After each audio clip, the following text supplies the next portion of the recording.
மாற்றுக்குரல் நேயர்கள் அனைவருக்கும் வணக்கம். அதாவது இன்றைக்கு பார்த்தீங்க அப்படின்னா, +2 பொதுத் தேர்வு முடிவுகள் வெளியாகிருக்கு.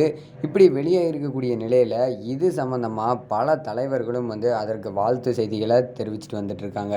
அது மட்டும் இல்லாம, சில தாக்குதல்களும் நடந்துட்டு தான் இருக்கு. அப்படிப்பட்ட தாக்குதல்கள் என்னென்ன நடந்திருக்கு? அதுவும் குறிப்பா சொல்லணும் அப்படின்னா, அப்படி +2 மாணவர்கள் மேல சில தாக்குதல்களும் நடந்திருக்கு. அது மட்டும் இல்லாம, இந்த தலைவர்கள் என்னென்ன மாதிரியான வாழ்த்துக்கள் தெரிவிச்சிருக்காங்க அப்படிங்கிறத இந்த வீடியோல பார்க்கலாம். முதல்ல பார்த்தீங்க அப்படின்னா, நம்ம தமிழக முதல்வர் ஸ்டாலின் அவர்கள் வாழ்த்து தெரிவிச்சிருக்காரு. அதாவது பள்ளி கல்வியை நிறைவு செஞ்சு கல்லூரி வாழ்வுக்கு செல்லக்கூடிய மாணவர்கள் எல்லாரும் அவங்க எல்லாத்துக்கும் என்னோட மனமார்ந்த வாழ்த்துக்கள் அப்படின்னும், உயர்கல்வியில சிறந்து விளங்கி தலைசிறந்த பொறுப்புகளை நீங்க மிளறணும் அப்படின்னும் தெரிவிச்சிருக்காரு. இந்த முறை குறைவான மதிப்பெண் பெற்ற மாணவர்கள் எல்லாம் தளரவே வேண்டாம். அடுத்து காத்திருக்கும் வாய்ப்புகளை உங்கள் முன்னேற்றத்துக்காக நீங்க பயன்படுத்தி முன்னேறுங்க அப்படின்னு சொல்லியிருக்காரு.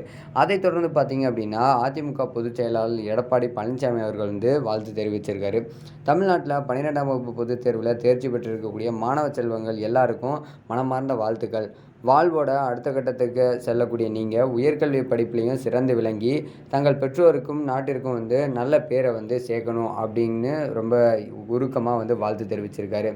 அடுத்ததாக பார்த்தீங்க அப்படின்னா, பாமக தலைவர் டாக்டர் அன்புமணி ராமதாஸ் தமிழ்நாடு மற்றும் புதுவையில் நடந்த 12ஆம் வகுப்பு பொதுத் தேர்வில் 94.54% மாணவர்கள் வெற்றி பெற்றிருக்காங்க.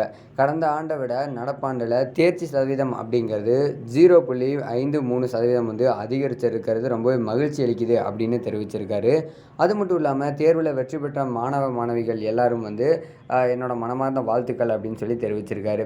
அவர்களோட உயர்கல்வி சிறப்பாக அமையவும் வாழ்த்துறேன். 12ஆம் வகுப்பு பொதுத் தேர்வில் தோல்வியடைஞ்ச மாணவர்கள் எந்த விதத்துலையும் தளரக்கூடாது, கவலையடையக்கூடாது. அடுத்த மாதமே துணைத் தேர்வுகள் நடத்தப்பட இருக்குது. அதனால் அதில் கலந்துக்கிட்டு தேர்ச்சி அடைஞ்சு உங்களோட உயர்கல்வி பயணத்தை தொடங்குங்க அப்படின்னு வாழ்த்து தெரிவிச்சிருக்காரு. அடுத்ததாக பார்த்தீங்க அப்படின்னா, தமிழ்நாடு காங்கிரஸ் கமிட்டி தலைவர் செல்வ பெருந்தகை 12ஆம் வகுப்பு பொதுத் தேர்வில் தேர்ச்சி பெற்ற மாணவ செல்வங்கள் எல்லாருக்கும் என்னோட இதயம் கனிந்த நல்வாழ்த்துக்களை தெரிவிச்சுக்கிறேன். மாணவர்கள் சமுதாயத்திற்கும் நாட்டிற்கும் பெருமை சேர்க்கும் வகையில் வாழ்க்கையில் மென்மேலும் உயர்வதற்கு தமிழ்நாடு அரசு கல்விக்காக வழங்கக்கூடிய எல்லா திட்டங்களையும் முழுமையாக பயன்படுத்திக்கோங்க. தேர்ச்சி பெறாத மாணவர்கள் தன்னம்பிக்கையோடு முயற்சி செய்து தேர்ச்சி பெற வேண்டும் அப்படின்னு தெரிவிச்சிருக்காரு. மாணவர்களோட வெற்றிக்காக முயற்சி செஞ்ச பெற்றோர்கள் மற்றும் ஆசிரியர்கள் எல்லாருக்கும் என்னோட வாழ்த்துக்களையும் தெரிவிச்சுக்கிறேன் அப்படின்னு செல்வ பெருந்தகை அவர்கள் தெரிவிச்சிருக்காரு.